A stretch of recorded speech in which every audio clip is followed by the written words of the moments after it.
Ayan po at talaga naman pong grabe na yung mga balitang naglalabasan ngayon.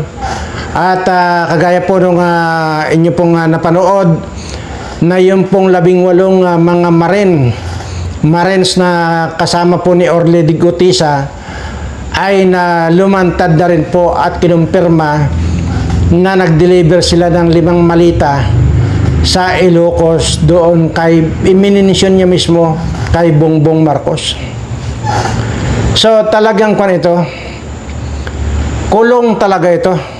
Itong Bongbong Marcos at saka itong si Romualdez ito, talagang makukulong at makukulong ito. Kung hindi pa mamatay ito. Kaya lang, parang mukhang minamadali niya ang buhay niya kasi wala nang ginawa kundi mang baboy. At luglugin yung itong balon ni Palengkira, ginigitara. So baka ito ay atakihin ito pagka nasobrahan. Kaya nga po yung di ba yung balita nung isang araw, Mister namatay dahil 6 na beses na dumapa sa kanyang misis. Ayun, patay. O ay baka dito sa kagigitara nito sa tinggil ni ni Palengkirang clear na ito, baka mamatay din to. Anyway, para doon po sa mga hindi pa nakakalam, 18 po yung lumantad na. Ayaw ko kung anong mangyayari dyan at mukhang talagang hindi na po talaga mapipigilan yung pagtuturo. At kahit naman po sino Sa totoo lang po, kahit wala yung mga lumantad na yan, ay yun naman po talaga nakatatak sa lahat ng Pilipino na talagang ang mastermind dyan ay itong kawatang Marcos na ito. So sino pa bang makakagalaw ba? Sina Martin makakagalaw ba ito yung mukhang kuhol na si Saldico kung walang bendisyon? But anyway, mas maganda na rin po at lumantad po yung 18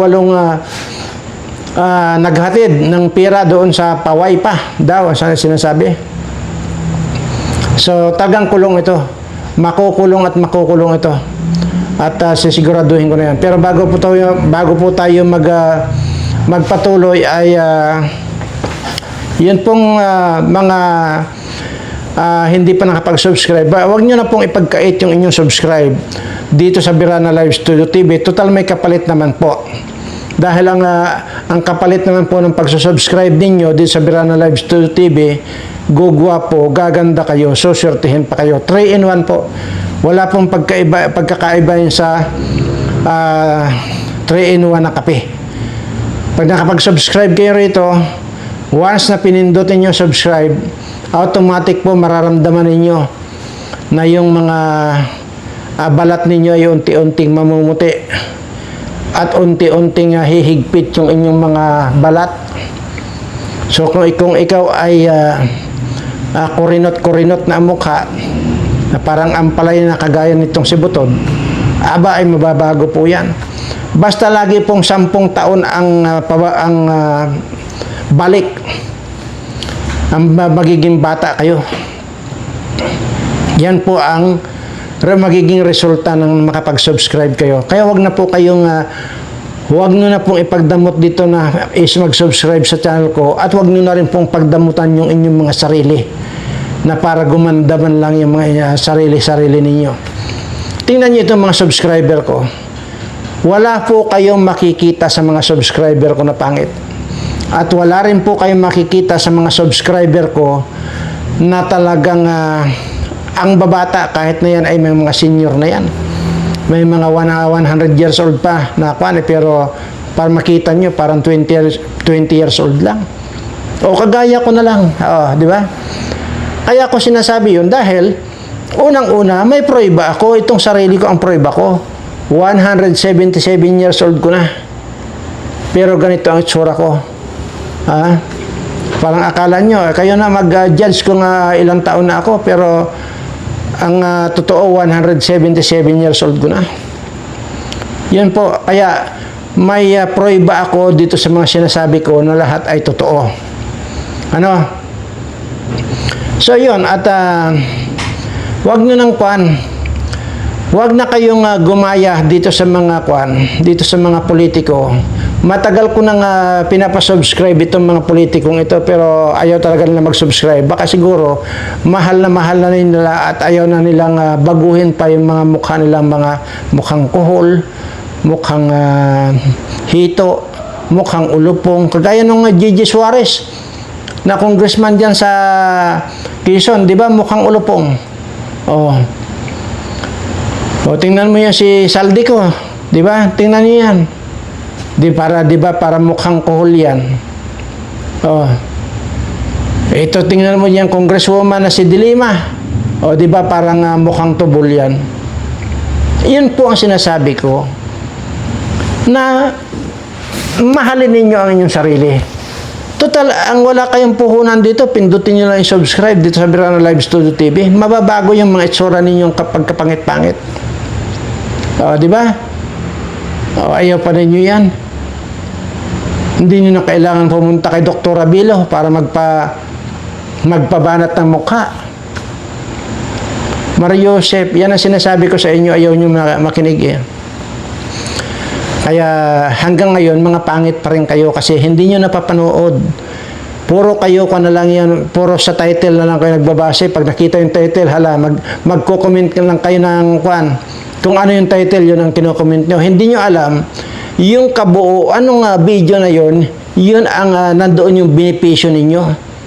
Kaya wala kayong natututunan. O, di ba? Kaya hanggang ngayon, mga pangit kayo. O, tingnan nyo. Diyan sa Senado, sino bang dyan maganda-gandang itsura? Walang maganda-gandang itsura dyan. Puro ang papangit ng mga animal. O, lalo na nga dyan sa Kongreso. Parang mga hindi mo maintindihan yan kung mga mabibilang mo sa mga PWD yung mga hayop niyan eh. Pero ang pa diyan, ang masama pa doon, ang papangit ng mga litsin na yan, abay mga magnanakaw pa, mga hayop. Kaya binabawi nila yung kaya dapat sana yung mga ganyang itsura hindi na dapat na pinapayagan ng kumandidato yan. Kasi pag panggigigilan lang nilang magnakaw eh. Kasi nga yung mga itsura nila, hindi nila kayang tanggapin yung mga itsura nila. Kaya panggigigilan nila yung pundo ng bayan. Anyway, at yan naman po ay introduction. Pero dito po ang napakalungkot na ay nako, baka sa totoo lang po sinabi ko na rito na ayaw ko na sanang magpi-play dito ng kung ano-ano. Kaya kagaya nito. Pero hindi ko rin po matiis talaga. Kasi pagka mga ganitong usapin natin dito, halos walang gustong manood nitong mga dinadaldal ko rito. Yung kapakanan pa ba ninyo?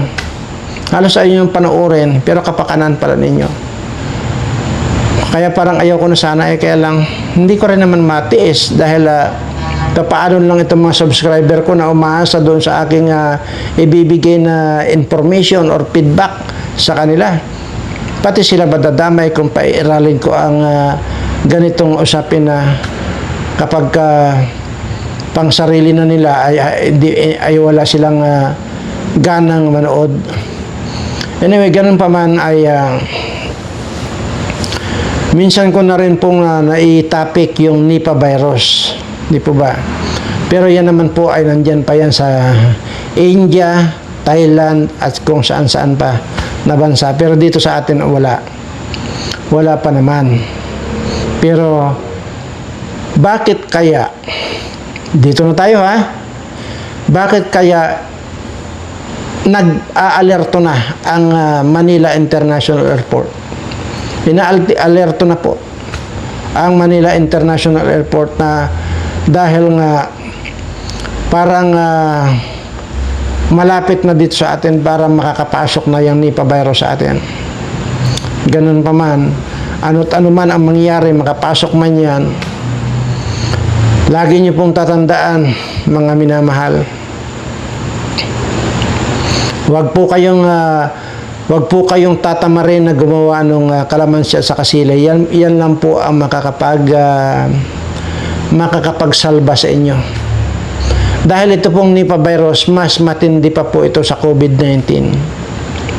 Kaya pag ito po ay nakapasok dito sa atin, nako, ay magtutumbahan lang po. But anyway, wala pa naman po dito, kaya hindi kayo dapat na alarma. Pero kaya ang sinasabi ko, pinagre-ready ko lang po kayo sa posibleng mangyari na pagpasok dito ng Nipah virus. At yun, ituturuan ko kayo sa sili ha. Tika muna, para napapanatili ninyong hindi agad nabubulok yung sili. Ito, hindi ka panipaniwala, pero testingin ninyo. Yung pong sili, hindi po itong pinag-uusapan natin yung kalamansi sa sili. Sili lang po itong pinag-uusapan natin ha. Di ba pag bumili kayo sa palengke ng pulang sili, di ba may tangkay pa yan? Mayroon pang kanyan doon sa puno niya may tangkay. Di ba? Ilagay lang ninyo dyan or sa rep. Hindi ko sigurado kung 3 hanggang 4 na araw mabubulok na yung sili. Pero ito po ang na-discover ko, para hindi po agad mabulok, abutin ng 1 buwan yung sili na hindi mabulok. Tanggalin niyo po yung tangkay. Di ba itong sili? Ito yung pinakapuno niya, ito yung dulo. Yun, di ba may tangkay ha? Yun po, tanggalin po ninyo. Hindi po ako makapaniwala dati, pero sinubukan ko. Totoo nga pala. Kapag hindi mo natanggal, 3, 4 na araw hanggang 5 araw, bulok na yung sili Pero yun nga, pagka tinanggal mo, abutin ng 1 buwan. Ayan.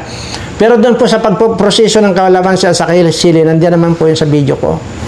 At nasa thumbnail ko naman po yan, yung kalamansi at saka sili.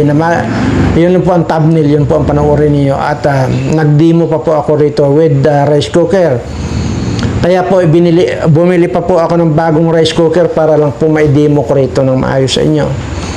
Yung pong walang rice cooker naman, nandyan din po yan Isip-isip lang din ko paano kayo makapag-kanon. Pero panoorin nyo muna, yung mga hindi pa nakapanood, panoorin nyo dyan sa video ko. Ang nakalagay dyan thumbnail, kalamansi at saka sili. Parang may karugtong yata yun na magsasalba sa inyo. Yung ganun, basta kalamansi at saka sili. Thumbnail po yan sa video ko.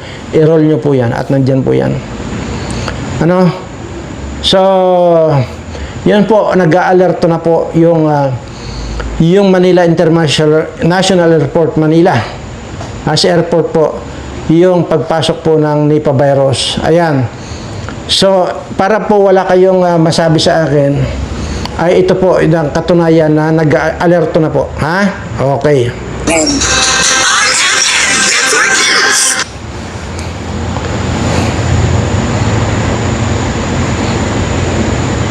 Ito po yung fake Doc Natural Herbal.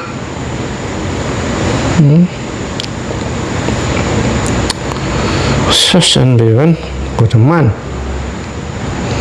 Nawala pa. Saan ba yun? Naku po. Teka ha.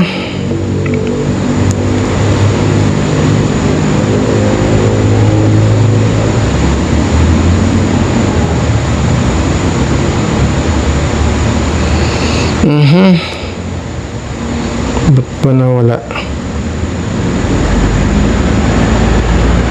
Ito yata.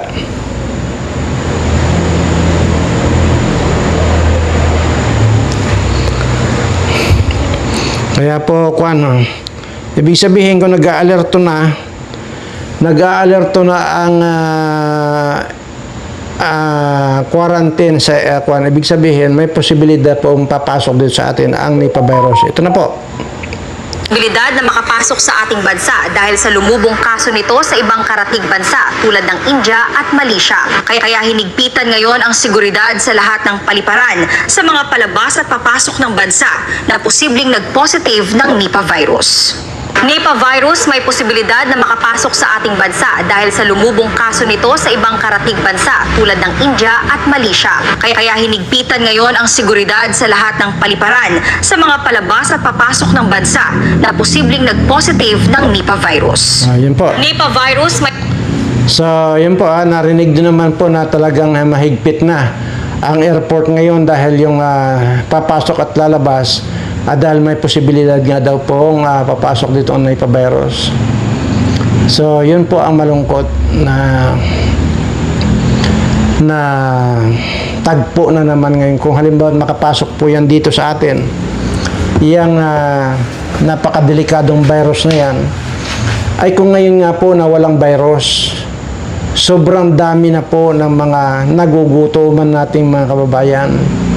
Sobrang dami na po ng mga kababayan nating walang masaing.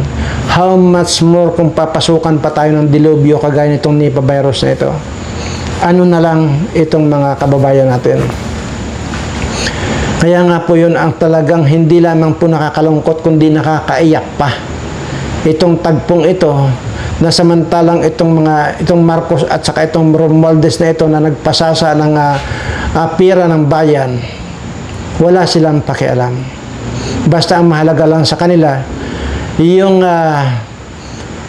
sa kanilang hindi lamang po sa paglamon nila, saganang-sagana yung mga paglamon ng mga animal na yan yung pang mga bisyo nila na talaga na mga imaginin mo yang sino ba ang nagbigay kay Trillanes ng $2 million para gastusin doon sa mga ICC? Saan kukunin ni Trillanes yan? Natural, dito sa administration bangag na ito. Saan ba kinuha nitong mga witness daw kuno? Na ilan yan sila? Yan sina Kunti na yan, sina Kwan na yan, Butuyan na yan, abogado na yan, at saka yung mga witness na dinala sa dahig.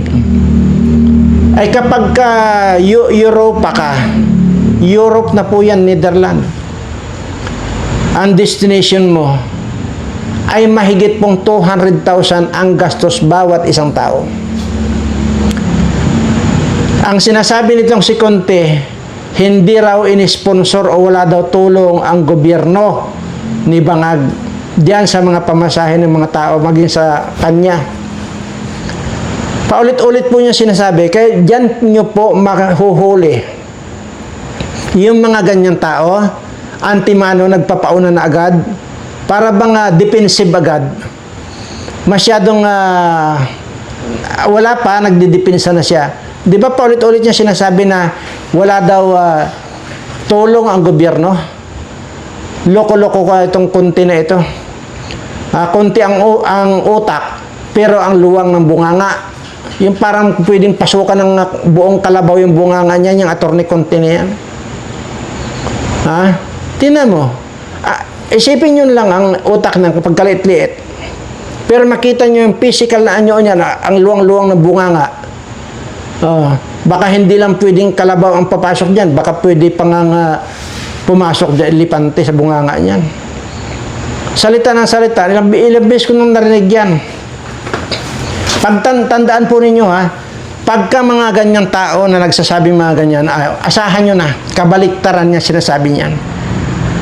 Itong mga namatayan ko diyan sa AJK na magwi-witness diyan sa ICC ay 200 plus thousand ang gastos niya. Saan kinuha?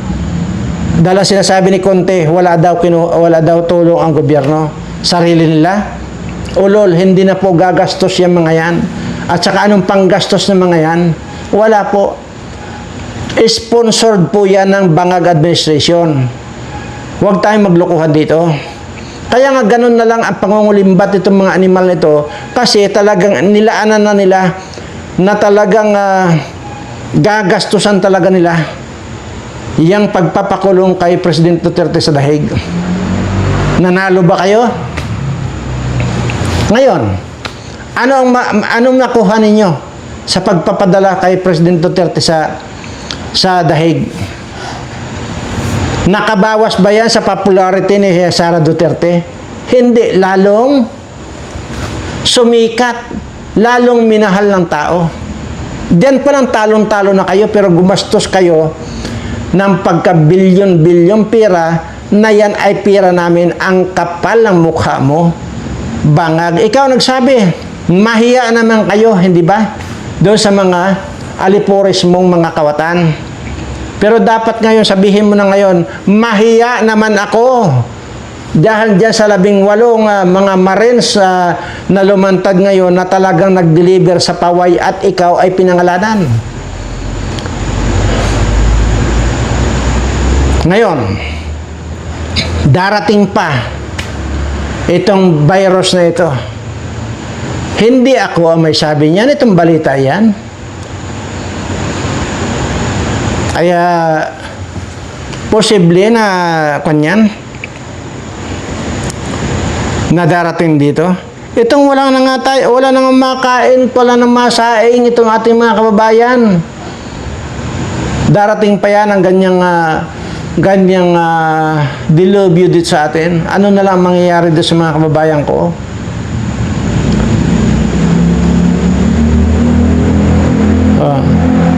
Kaya ang kakapal lahat ng mga pagbom. Pero hindi na tumatalab sa inyo yung mga putang ninyo eh. Mukha ninyo yung kakapal na, hindi na tumatalab. Kaya laging ko na lang pinagdarasal sa inyo mga animal kayo, mga matay na lang kayong lahat. Mas maganda pa.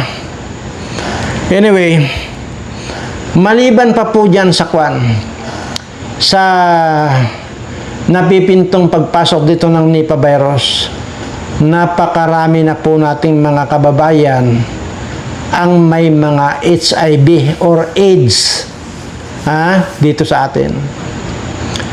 Lalo na po itong mga seaman natin. Mariusip naman. Grabe. Kayo naman mga seaman kayo, sana ikiniskis nyo na ng kiniskis dyan sa barko yung mga otin ninyo kaysa tumira pa kayo. Tumira kayo, may AIDS, nagbayad pa kayo. Parang bumili kayo ng AIDS or HIV. Parang binili ninyo. Nasamantalang, kaya nga pumunta kayo doon dahil sa pamilya, hindi ba? Tapos binira, hindi nyo naiisip na pwede kayong magkasakit ng HIV kapag kumuha kayo ng mga bayaran babae. Hindi bali na sana si Tulpo ang magkaroon ng HIV, itong animal na ito. Ay kaya kayo, ngayon may mga AIDS, kaya may mga AIDS na kayo. Dito kayo magkakalat ngayon. Kumuha kayo ng mga HIV ron, tapos pagdating ninyo doon, dito sa Pilipinas, isasalin ninyo sa inyong mga asawa. Sino ang pinerwisyo ninyo? Pamilya ninyo. Dahil lang sa kalibugan ninyo. Grabe. Sana iniisip ninyo yan eh. Ay, nako. Mariusip. Ito po. At pagkarami-rami po ng mga AIDS na yun. At umaabot nga ng 30,800 ang bagong grabe mga kalipad, sobrang laganap na pala talaga ng sakit na HIV sa atin sa Pilipinas. Kasi nga naglabas ng record ang DOH ngayon na halos 217,700 na mga Pilipinong namumuhay na may sakit na HIV. At umaabot nga ng 30,800 ang bagong kaso ng HIV kada taon. At alam niyo ba mga kalipad na hindi biro sakit ito at napakadelikado talaga nito? Pero bakit may mga kapwa pa rin tayo OFW na para bang hindi natatakot sa sakit na to? Kasi nga pag nasa ibang bansa, kuha pa rin ng mga bayarang babae. Nabalitaan niyo ba yung nangyari sa isang seaman mga kalipad na napauwi at hindi tapos ang kontrata dahil nga nagkasakit ng HIV dito sa loob ng barko? Kasi nga itong seaman na to ay dumali ng Pilipinas sa bansang Hong Kong. Hindi naman sa nakikialam tayo sa buhay ng iba mga kalipad, pero ang gamot kasi sa taong nakakalimot ay paalala. Kaya itong mga sinasabi natin dito, magsisilbing paalala lang din to sa ating lahat dahil hindi lang kasi ikaw ang magiging kawawa kundi pati ang pamilya mo. Tama. Grabe mga kalipad, sobrang laganap na pala talaga ng... Di ba? Tama. pamilya mo. Okay lang sana kung pag-uwi mo rito ay hindi ka na titira sa asawa mo. Grabe. Kala ko ba kaya kayo nag-apply dyan sa pagiging seaman ay para sa pamilya ninyo, sa kinabukasan ninyo, ng mga anak ninyo. Wala kayo rin pala ang sisira mismo sa pamilya ninyo. Ay, nako. Kaya mga seaman at sana yung mga makakapanood dito, sana ay papaano ay tablan kayo ng mga ganitong mga pananalita ko. Na maraming paraan yan eh. Kung talaga hindi nyo matiis yan, edi ikis-kis nyo dyan sa dingding ng barko yan. Yan sa may mga kalawang na barko dyan, dingding ng barko dyan, ikis-kis. So, kung di nyo talaga kayang tiisin, di pukpukin ninyo yan para hindi na magkwan yan. Parang pukpukin ninyo, parang hito. Buisit ka, huwag kang maglilibog, yawa ka ha, ganon. Pipit-piting kinatautin, kasabi mo, yan, para sa pamilya ito. Ganon dapat. Ano? At saka ano pang hanapin ninyo, Mariosep? Ano ba yan? Hindi naman kayo si Tulpo na malibog pa sa kabayo. Bakit nyo ginagaya si Tulpo? Hayaan nyo si Tulpo na maglilibog kahit maliit ang utin. Hayaan ninyo yan. Huwag na kayong gumaya dyan. Lahat ng mga Tulpo, ilan ang asawa ng mga Tulpo na yan? Si Erwin Tulpo, ilan ang asawa niyan? 15 yata. Itong Rapi Tulpo na ito, ilang bis nagpakasal yan? 4 yata. 4 na bis nagpakasal, maliban pa doon sa mga hindi niya pinakasalan. So, aabot din na 1 dosina yan. May sideline pa, may Viva Max pa, na binibigyan niya ng 250 up to 300,000 na tip pa lang yun. Ay, Mariosep.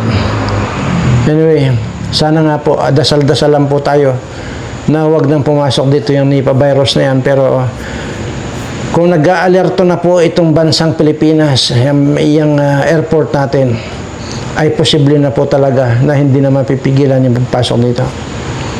Pero ganun pa man, sinasabi ko nga po rito,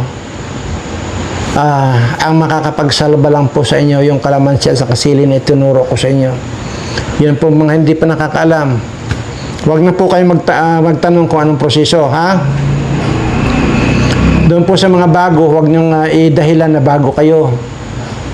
Kasi kung bago kayo, siyempre mapapanood din ito, paanong gagawin sa kalamansi at sa kasili. Yun ang tanong ninyo. Kaya nga sabi ko, huwag na kayo magtanong, hanapin nyo lang dyan sa YouTube ko or video ko yung thumbnail na kalamansi at sili. May karugtong pa yun, pero hindi na importante yun. Isa lang naman yun, kalamansi at sa kasili. Thumbnail yun panoorin nyo para malaman nyo yung proseso ng kalamansi at sa kasili. Ilang beses ko na pong tinalakay ito. Pero sa totoo lang po, kung ako lang po sa sarili ko, sawang-sawa na po akong talakayin yan. Pero bakit nga ba hindi ako nagsasawa? Kasi nga po, gusto kong matuto kayo. Gusto kong maisalba kayo sa talaga namang walang gamot na sakit. At kung yan ang dumapo sa inyo, wala na pong gamot yan. Maniwala kayo sa akin. Kaya bago pa lang tumama sa inyo yan, maharang na or ma-block na nung kalamansi at saka sili. Sawang-sawa na po ako mag-discuss niyan. Sa totoo lang. Pero bakit nga? Ano nga bang dahilan? Bakit hindi ko pa rin tinitigilan yan? Isa lamang po at alam nyo na po yan. Kasi mahal na mahal ko kayo. Kaya gusto kong matuto kayo na para sanggahin ay ang anumang darating na virus dito sa atin. Ganun lamang po yan. At sana po ay maintindihan ninyo at doon po sa nagsabing para akong sirang plaka na paulit-ulit ay okay lang po yan. Ang mahalaga ay naiparating ko nare-remind ko itong mga subscriber ko na kapag ka may mga darating na ganyan, kalamansi at saka sili lang po yung kanilang ipiprepare at maliligtas na sila sa tiyak na kamatayan. So maraming salamat po at muli sa lahat po ng aking mga subscriber, lahat po gagawin ko para sa inyo dahil mahal na mahal ko po kayong lahat.